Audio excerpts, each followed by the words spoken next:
Good morning, Nesties. It's Netta from Florida Zone 10A. It's just wanted to get out here this Sunday morning to see how everything is going. We've been working quite diligently. Today is October 12th. It's Sunday. Sitting out here listening to my girl Ursula. I swear I know her. I can't wait to meet her one of these days. It's a lot been going on. Hubby got out here and cut the grass yesterday. I got some peat moss out in the grass.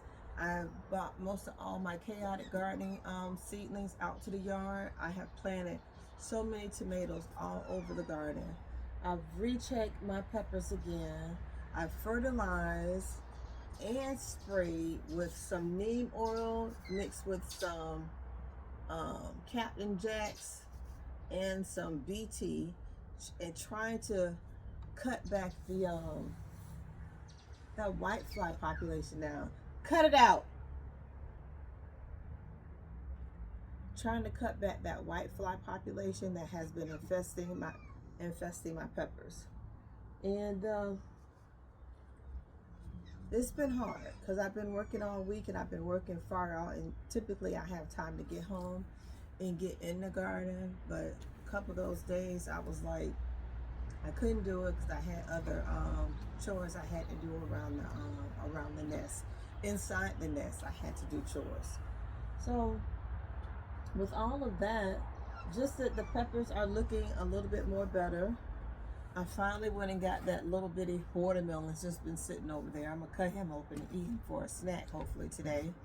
And I'm gonna finish. I found 2 grow bags that I'm gonna fill up, and I'm gonna get those 2 scrawny tomatoes in there. She's sitting up there whining about the dried meat, about to make me lose my mind.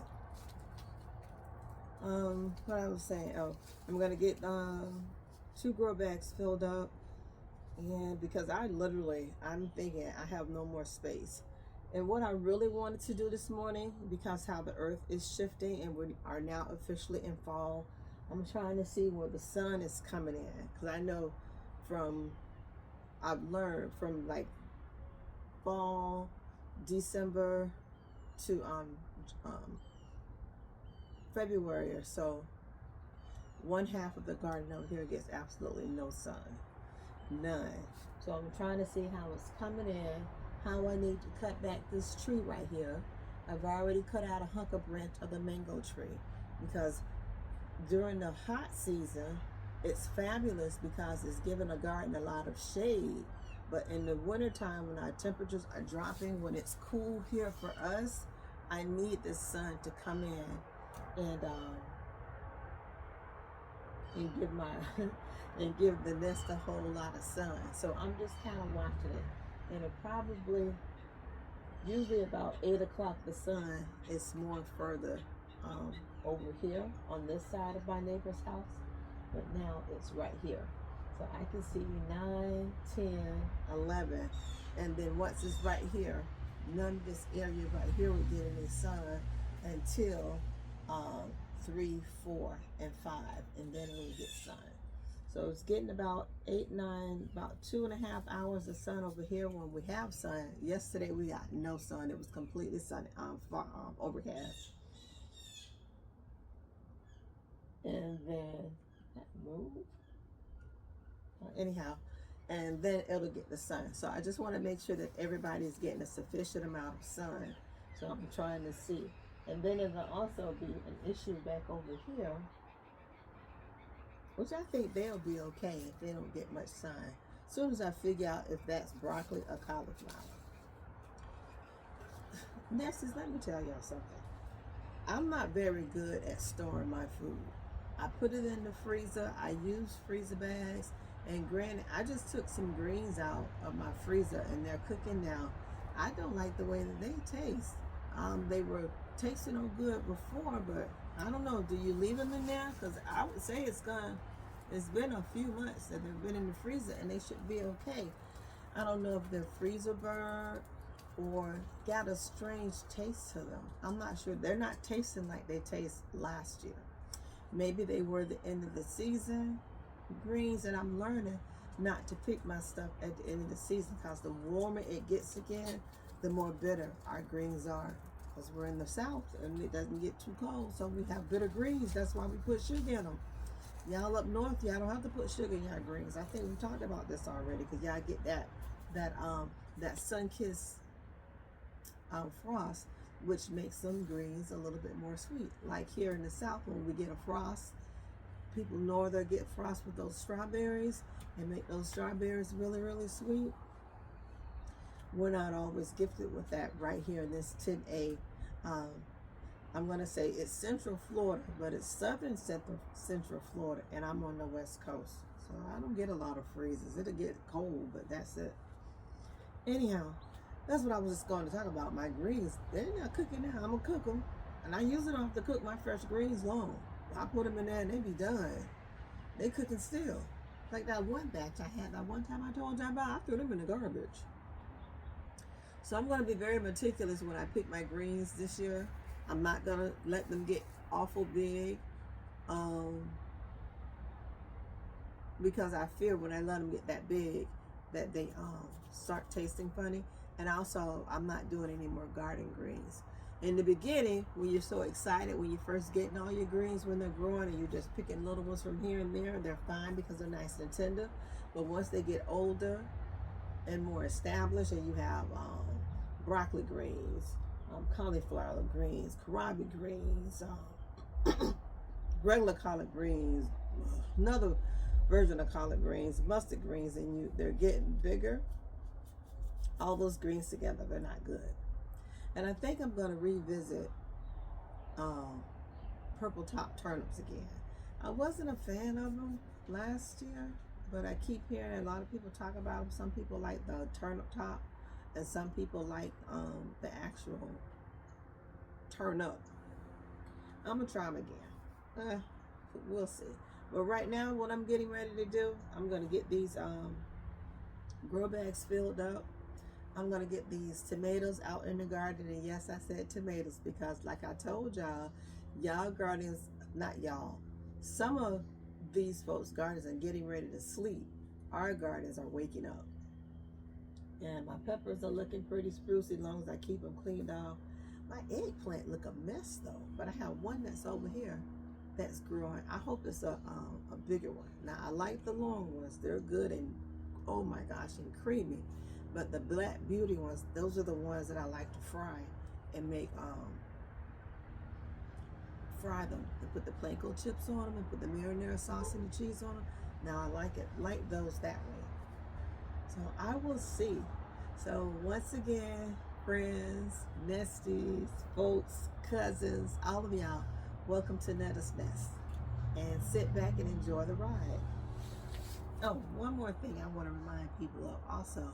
I grow all over this garden. I grow in ground. I grow in raised beds that I purchased. These brown raised beds, I got them all from Amazon. Excuse me. I grow in grow towers. All of them but one I got from the Green Stock people. And I love the espresso. And they were 50% off just recently, and they sold out. And I don't need any more because I don't have no more space because my ground isn't level. So I have pots, I have grow bags, I have all my pots, the big pots, the terracotta color, and I think they're all terracotta. I got them all from the Dollar Tree for $5. And all my grow bags also come from Amazon. I'm trying not to go. Oh, and I have two concrete beds. So concrete bed. Those all type of growing medias all over the nest. So if you were just wondering, so I shop at everywhere I shop at. If it's cheap and I can get it, and I buy it. So that's how I grow. All right, guys. I think that's it. Until I come back and show you what else I'm doing. So hold tight. So I got the majority of them all. I'll leave these two in cocoa oils. Just turn it right.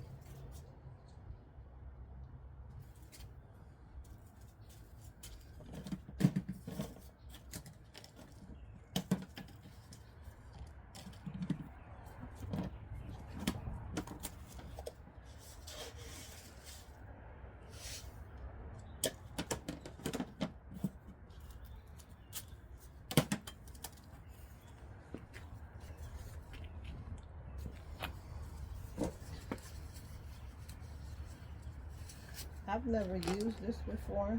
This is that peat moss turbo. It says for growing, for organic growing. I'm quite sure if you live in Florida, we all know that a little bit of this for the nematodes. This is the crab and lobster shell. I get this one from Amazon. I use some azomite, pure light, and vermiculite, and hopefully we get a good, nice mixture here, and it'll build good growing medium for these tomatoes in this grow bag. Now, I've really never stuck to the same growing medium. I pretty much buy what's on. You gonna go back in your crate. I buy pretty much what's on sale, but it's the same basic stuff. A vegetable fertilizer, pretty much whatever's on sale. Like, I found a lot of stuff on sale. I've been sharing it with you guys. I found this on sale for $7.50. And I'm just gonna see what works. Now, I plan on revamping the garden after spring 2026.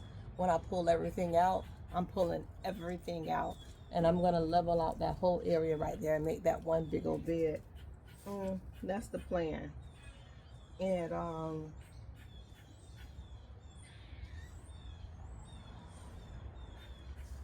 because right now it's just like a little maze.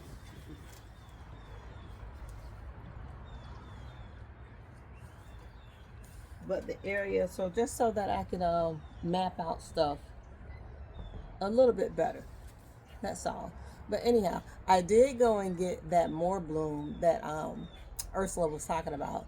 It's Alaska more bloom. It's a 0-10-10, and I did put it on my my peppers. And I also bought a fruit bloom booster, and that's a 2-15-15. So I mixed it all together. Oh well. I don't know. I'm no pro here. I'm just in my backyard trying to grow some fruits and vegetables with the least amount of resistance. When I say resistance, I mean pesticides and chemicals as possible. I can't say that it's going to be organic free, even though this says for organic growing, because that would be absolutely impossible right now. Because in all honesty, at the end of spring, I think it's the end of summer, I found myself for the past 2 years, right before summer. Our spring, it gets really hot. The pest pressure is a beast, and I come out here with some 7 dust. With that 7 spray, I did spray with 7 2 or 3 times during the summertime, and I give it straight Miracle Grow, because I just do all that just to keep the soil alive and whatever's out here growing, because I try to take out mostly all my plants, but since I got a habit that I just want to grow, I do have some stuff out here.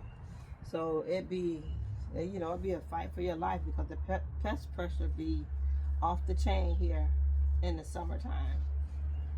Because it don't get cold, nothing's killing it. So you just kind of go with the flow.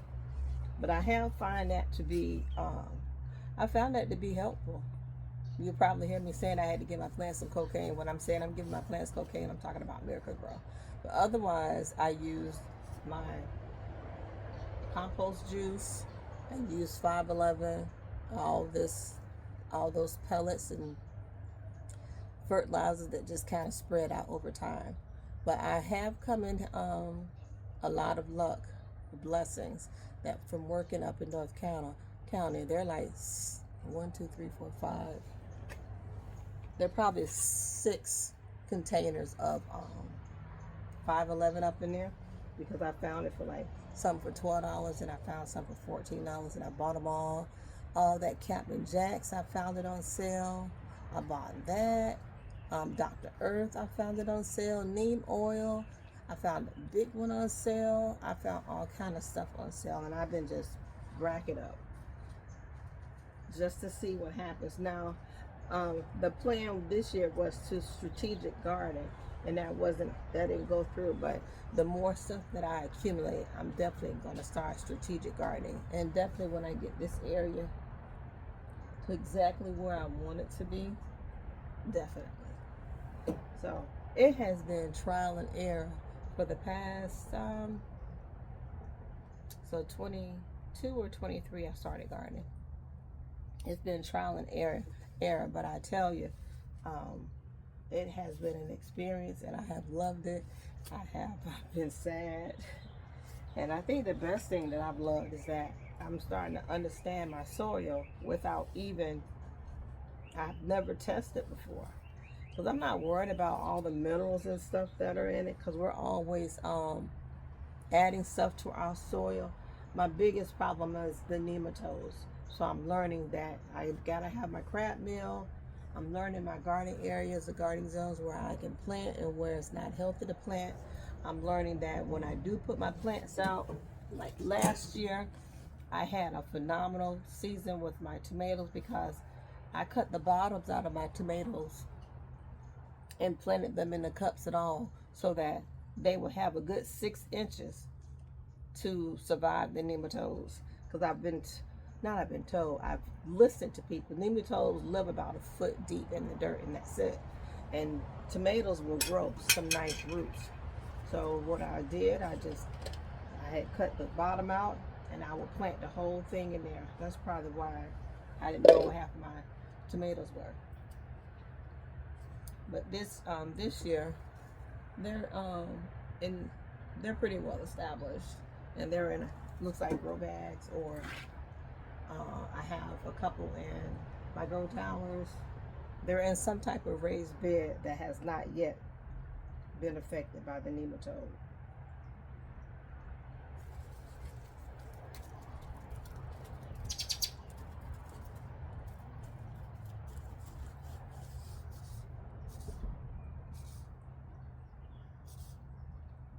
I'm looking because I see microorganisms already, but I think it was from this water in this cup.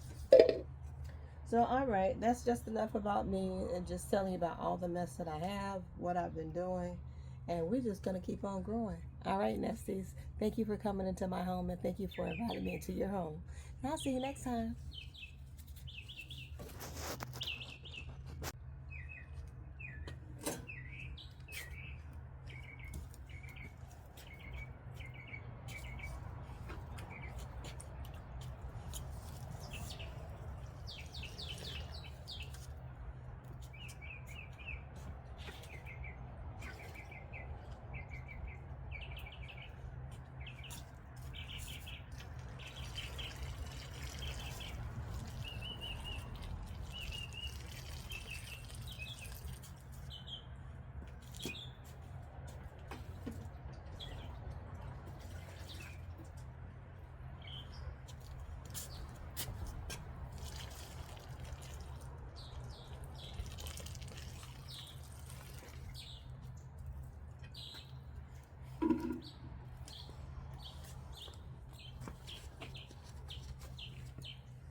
You back at the door again?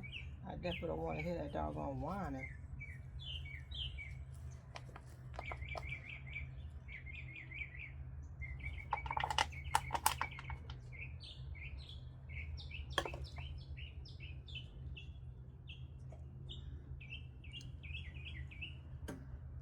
Not bad. Because it started like this, and then I added soil.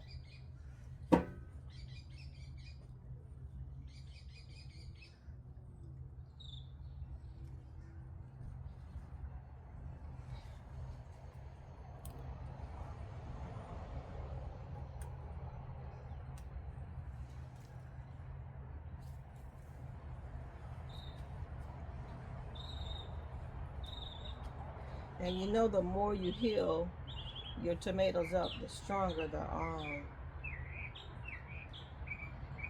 the stalk gets.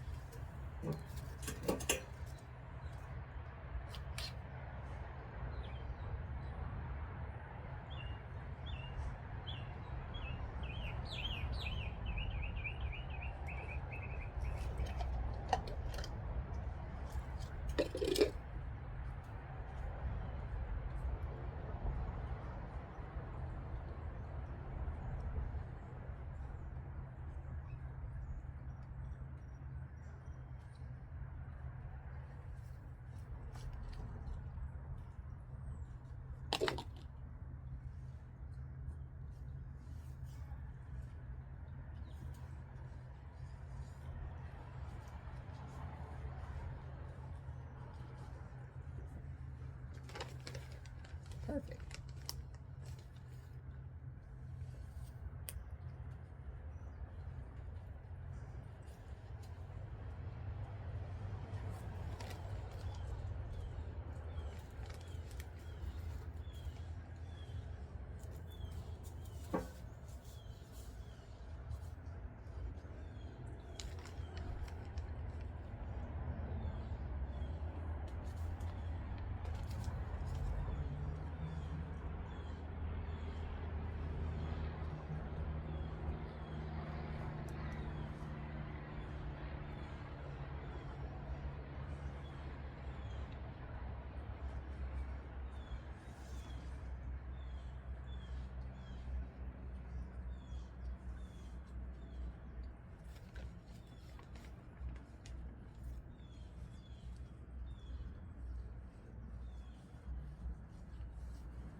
I wonder if I should put some carrots in here also.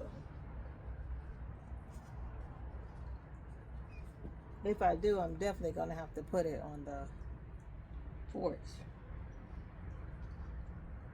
to monitor it. No, I got another container back there I can put carrots in. Alrighty, let's find this one a home.